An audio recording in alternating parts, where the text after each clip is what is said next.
결혼식장에서 버려진 남자가 오밤중에 돌아와 재워줘라고 말했을 때 은호는 사랑보다 먼저 지켜야 할 자존심부터 손에 움켜쥐게 됐는데요. 지은호는 그날도 카페 마감 정산을 끝내고 카페 문을 닫으려다 귀로 먼저 이지혁의 숨소리를 들었습니다. 한 달 만에 나타난 이지혁은 카페에 들어오더니 창고에서 침낭을 끌어안고 누워있고 모자란 말 몇 개로 상황을 설명했는데요. 호텔도 모텔도 갈 곳이 없다. 그냥 재워달라. 은호가 선배, 그건 곤란해요. 영업장인데요 라고 낮게 말했지만 이지혁은 며칠만이라고 얼버무리며 눈을 감아버렸습니다. 그 태도가 더 불편했는데요. 정리해둔 커피 자루 냄새, 벽에 기대놓은 인테리어 시안, 그 모든 것 사이에 이지혁이 아무렇지 않게 섞여 있었다는 게 은호에게는 더 견디기 어려웠습니다. 다음 날 아침 이지혁은 창고 문을 슬쩍 열고 나와 카운터에 앉아 컵받침을 만지작거렸습니다. 내가 인테리어 업을 해보려고 해. 그 말이 너무 평온해서 오히려 놀랄 일도 아니게 들렸는데요. 십수년을 알아온 사이지만 사업 이야기를 한 번도 꺼내지 않았던 사람이 한 달 만에 돌아와 창업을 선언한다니. 은호는 차분히 물었습니다. 선배, 왜 하필 인테리어예요? 이지혁은 커피잔을 돌리며 살아보고 싶은 일이 생겼어. 여기 내가 밤새 그려둔 선 하나가 멋있더라. 나랑 맞을 것 같더라고라고 했습니다. 말을 다듬지 않는 담백함이었는데요. 그 담백함이 오히려 변명처럼 들렸습니다. 선배, 저는 카페 그만두겠습니다. 그 말이 툭 떨어지는 순간 이지혁의 표정이 살짝 미세하게 흔들렸습니다. 그만둔다고? 내가? 네, 선배 보기가 불편해서요. 저 선배가 여기 계시면 일 못하겠어요. 그날 밤 은호는 집으로 돌아가며 쌓아둔 감정의 조각을 한 손에 훑어봤는데요. 대학 시절부터 선배라 부르며 눈여겨보던 사람, 한 번의 용기 끝에 단칼에 거절한 사람, 그리고 돈 많은 집안의 딸과 결혼하려 했던 사람. 결혼식장에서 파혼당한 이야기가 떠도는 걸 들었을 때도 마음 한구석에서는 쌤통이다라는 못난 속삭임이 비집고 나왔습니다. 그 못남을 들켰을까봐 더 불편했던 거고요. 그런데 이지혁이 다시 서울로 돌아와 은호가 매니저로 있는 카페 창고에서 살겠다고 했습니다. 그냥 지낼 공간이 아니라 사무실이자 침대라더군요. 선배, 여기는 제 일터이기도 하고 제 인테리어 회사 창고이기도 해요. 제 공간인데요. 그러니까 같이 쓰자. 내가 싫으면 창고 절반에 가벽 세울게. 그걸 왜 제가 허락해야 하죠? 내가 매니저라며. 이지혁은 씩 웃었는데요. 그 웃음이 얄미울 만큼 익숙했습니다. 며칠 사이 박성재가 카페에 더 자주 들렀습니다. 한 달 동안 성재와 은호는 게임을 같이 하며 가까워졌었는데요. 은호가 지친 눈으로 주문을 받는 걸 보자 성재가 멈칫했습니다. 은호 후배 괜찮으세요? 얼굴이 좀 안 좋아 보이는데요. 괜찮습니다, 선배. 커피는 따뜻한 라떼로 드릴까요? 네, 라떼 좋습니다. 근데 이 카페 창고 지혁이가 쓰겠다는 건 사실인가요? 그건 선배한테 들으셨어요? 은호 후배가 불편하면 제가 말씀드리겠습니다. 당장 나가라고요. 성재는 늘 그렇듯 다정했는데요. 그 다정함이 이번에는 방패처럼 느껴졌습니다. 선배, 그러지 마세요. 제 문제니까요. 은호 후배 문제면 더 제가 나설 이유가 됩니다. 말끝이 어딘가 단단했는데요. 그 단단함이 오히려 은호를 더 흔들었습니다. 예전 같으면 의지하고 싶었을 텐데 지금은 누가 누구 편인지부터 복잡해졌습니다. 집에서는 다른 종류의 불안이 커지고 있었는데요. 김다정은 밤마다 아들 이지혁의 행방을 놓고 마음이 까맣게 타들어갔습니다. 이상철은 정직하고 고지식한 성격 그대로 실종 신고하자라고 말했고 조옥래는 그놈은 알아서 온다라며 버텼습니다. 결국 이지혁이 전화를 걸어 걱정 안 해도 된다고 말했을 때 김다정은 숨을 크게 들이켰습니다. 때가 되면 꼭 와달라는 엄마의 부탁에 이지혁은 알았어. 나 바쁘다라고 짧게 답했는데요. 김다정은 전화를 끊고도 한참 동안 식탁 위 다림질된 남편 셔츠를 접었다 폈다 했습니다. 마음속에서는 아들이 다시 집으로 들어오는 장면을 수십 번이나 예행 연습하고 있었고요. 그 사이 이수빈은 결혼정보회사 상담실에서 자신에게 유리한 조합을 계산하고 있었습니다. 상담사가 외모, 나이, 학력, 집안, 직업, 재산 중 2가지만 포기하시라고 말했는데요. 수빈은 저는 예쁘고 어리다는 게 장점이니까 나이와 집안은 포기할 수 있겠습니다라고 말했습니다. 말은 담담했는데 속에서는 작은 자존심이 부스러졌습니다. 수빈은 손톱을 만지작거리며 마음속에서 나도 먼저 사랑받고 싶다는 욕망을 꾹 눌렀고요. 집에 돌아오는 길 수빈은 브라우저에 행복한 결혼 조건을 검색했다가 금세 닫았습니다. 스스로도 웃음이 나왔는데요. 이수빈 손해보는 일은 안 한다며. 근데 사랑은 계산이 잘 안 되네라고 중얼거렸습니다. 고성희와 박진석의 집은 묘하게 평온했습니다. 고성희는 남편의 속옷까지 다림질하며 이야기를 이어갔는데요. 당신은 참 한결같아요. 박진석은 그 손길을 잡아 당신도요라고 답했습니다. 둘의 애정은 잔잔했는데 그 잔잔함이 다른 사람들의 불안과 선명하게 대비되었습니다. 그럼에도 불구하고 고성희의 마음 한쪽에는 늘 욕망의 계산기가 켜져 있었는데요. 박영나의 전시 일정, 박성재의 회사 프로젝트, 그리고 자신이 새로 후원하기로 한 디자인 공모전. 그 모든 선들이 어딘가에서 만날 수 있게끔 고성희는 점과 점을 이어두는 사람이었습니다. 다시 카페. 은호는 사표를 출력해놓고도 사인만 망설였습니다. 이지혁이 창고에서 나와 그만두면 후회할 거리라고 툭 던지자 은호는 숨을 고르고 말했는데요.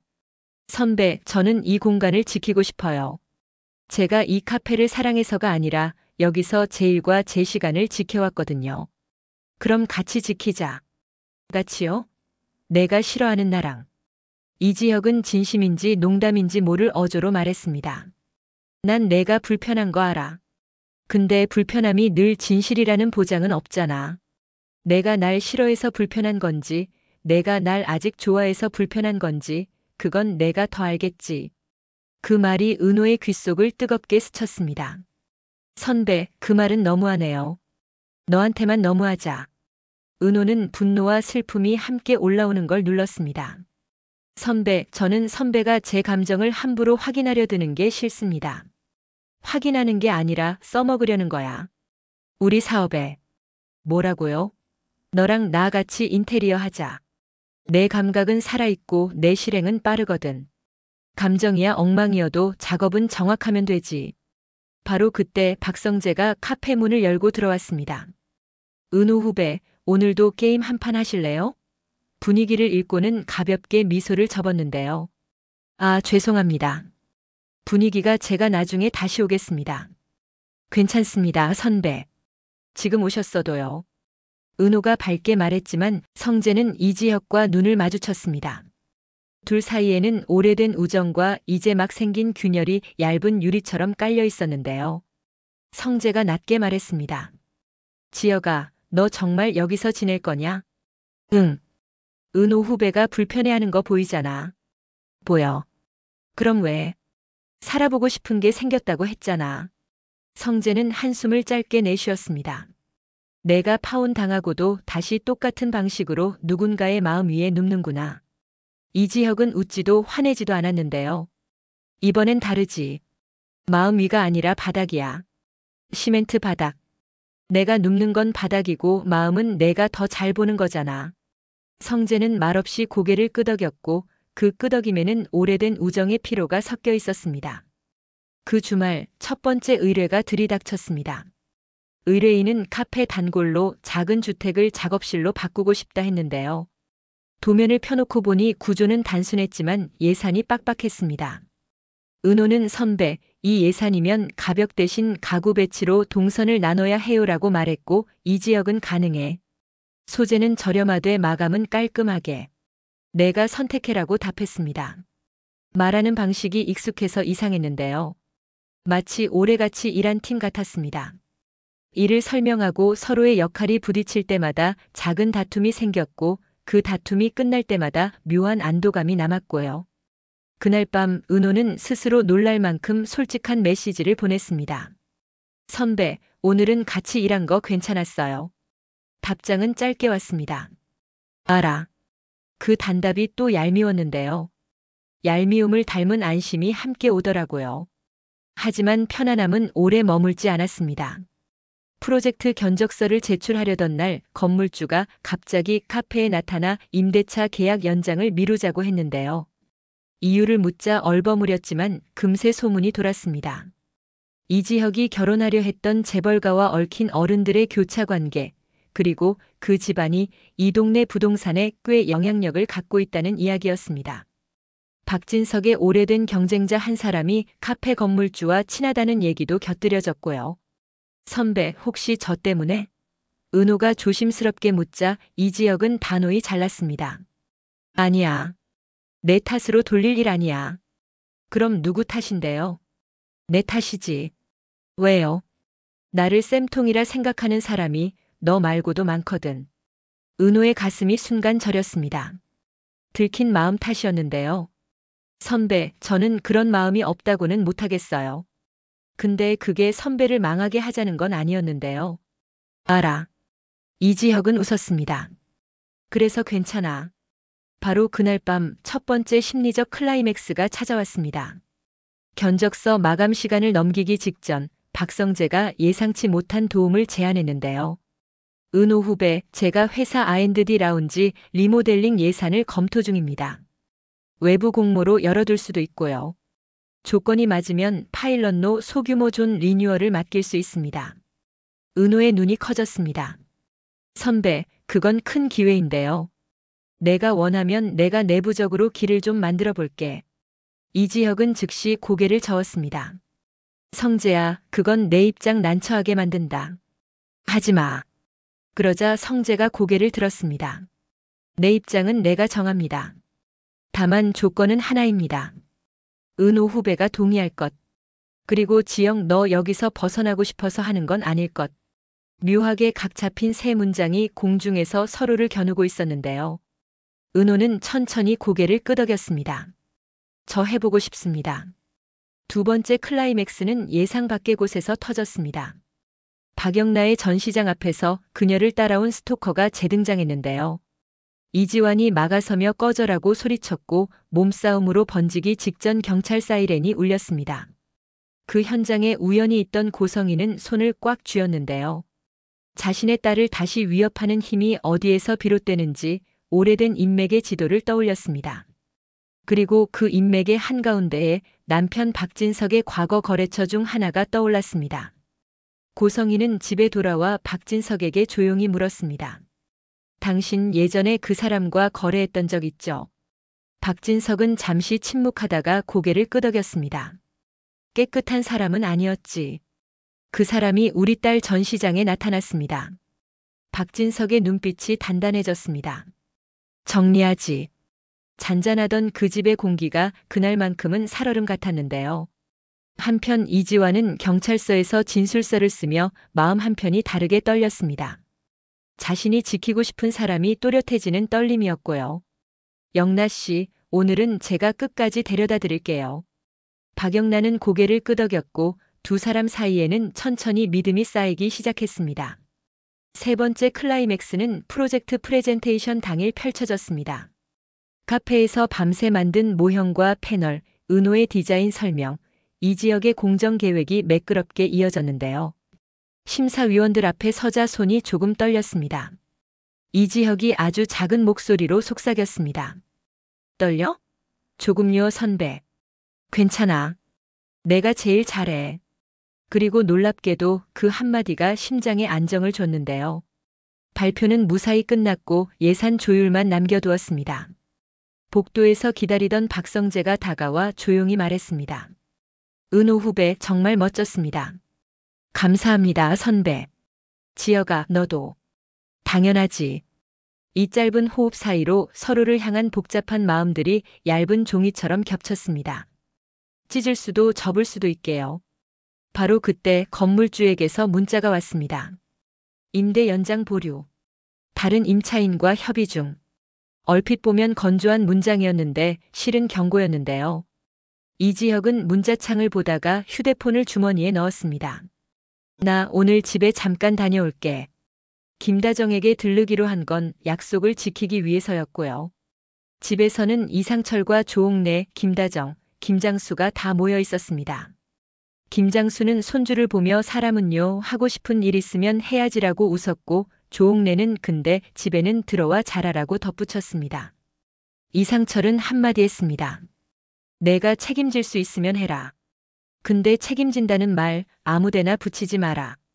이지혁은 고개를 끄덕였습니다. 알았어. 아버지. 김다정은 그 순간을 오래 기다렸던 것처럼 조용히 아들을 안아주었습니다. 밥 먹고 가라.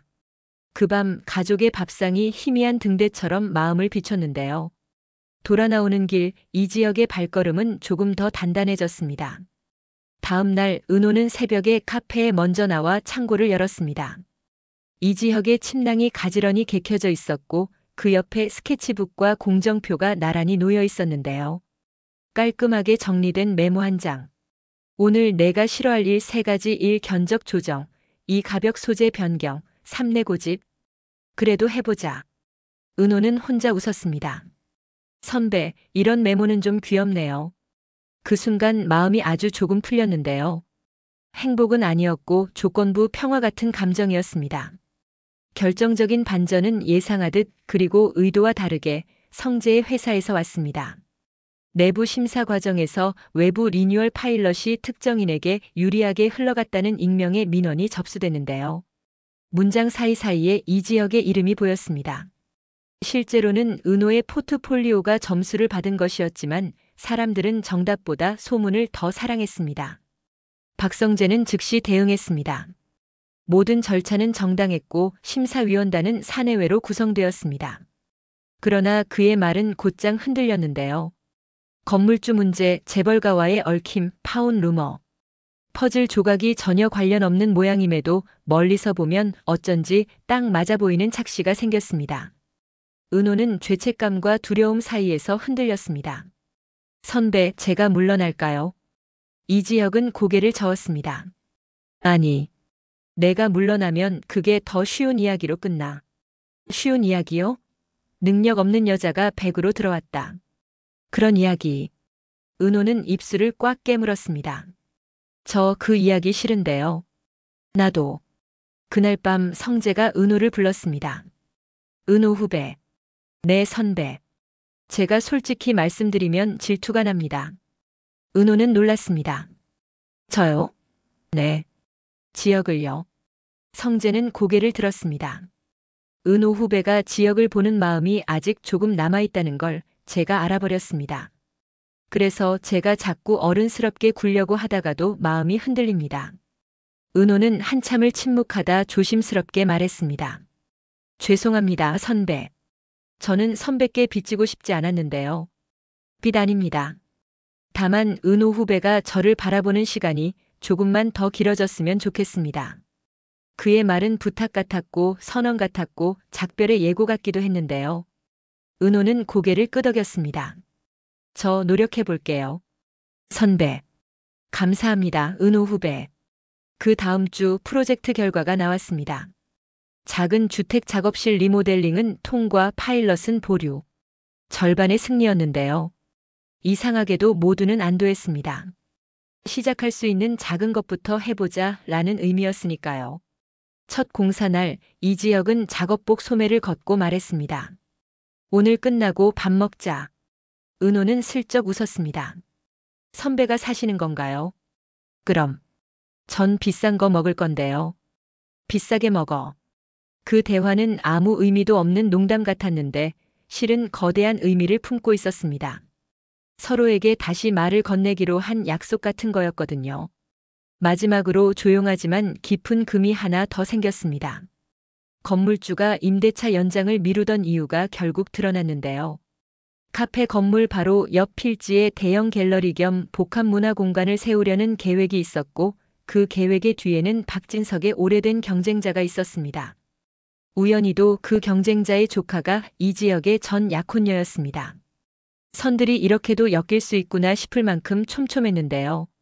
이 소식을 들은 고성이는 웃지도 화내지도 않았습니다. 그저 숫자를 세듯 말했습니다. 갤러리가 들어오면 상권은 살아나요. 대신 작은 가게는 밀려나죠. 우리가 선택할 건 살리는 쪽인지 지키는 쪽인지예요. 박진석은 짧게 대답했습니다. 지키는 쪽이다. 그 대화는 한 집안의 결심이었고 동시에 카페와 그 사람들의 내일을 건 싸움의 예고였는데요. 밤이 깊어지자 카페 창고 앞에 불이 하나 켜졌습니다. 은호가 도면 위에 연필을 굴리며 혼잣말을 했습니다.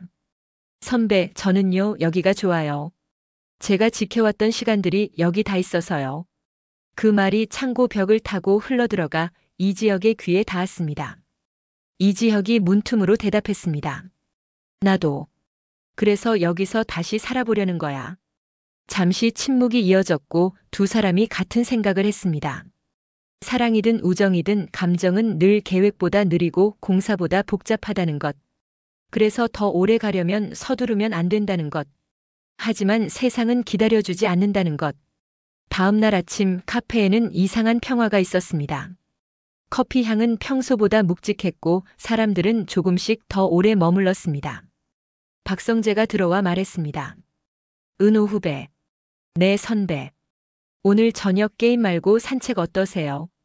좋습니다, 선배. 그 대답을 듣고 문 밖에서 서 있던 이지혁이 작게 중얼거렸습니다. 둘이 다녀와. 그러고는 창고로 들어가 작업복 지퍼를 올렸습니다. 손에 쥔 공정표에는 작은 글씨로 적혀 있었는데요. 1주차 바닥, 2주차 벽, 3주차 마음. 밑에는 덧붙여 두었습니다. 마음은 공사기간 변동 가능. 이 이야기는 여기서 끝나지 않는데요. 파일럿 보류를 뒤집으려는 움직임, 갤러리 개발의 그림자, 스토커 사건의 배후, 수빈이 선택할 두 번째 타협, 지환과 영나가 맺을 새로운 신뢰, 그리고 김다정이 준비해둔 집밥의 자리까지. 그 모든 것들이 한꺼번에 밀려올 듯 말 듯 카페 문 앞에서 숨을 고르고 있습니다. 그리고 그 문턱에 선 세 사람, 지은호, 이지혁, 박성재는 각자의 방식으로 손잡이를 쥐고 있었는데요. 누가 먼저 돌릴지, 누가 뒤에서 밀어줄지, 누가 잠시 물러설지. 아직은 아무도 모릅니다. 다만 분명한 건 하나, 이 도시는 쉽게 아무도 포기시키지 않는다는 사실이었습니다. 그리고 그 사실이 오늘도 세 사람을 각각의 불안과 각각의 희망으로 일으켜 세웠습니다. 선배, 커피 식어요. 알았어. 네, 선배. 천천히요. 그렇게 새로운 하루가 시작되고 있었고요. 마음의 바닥부터 차근차근 다시 깔아보려는 사람들의 공사가 조용히 진행 중이었습니다.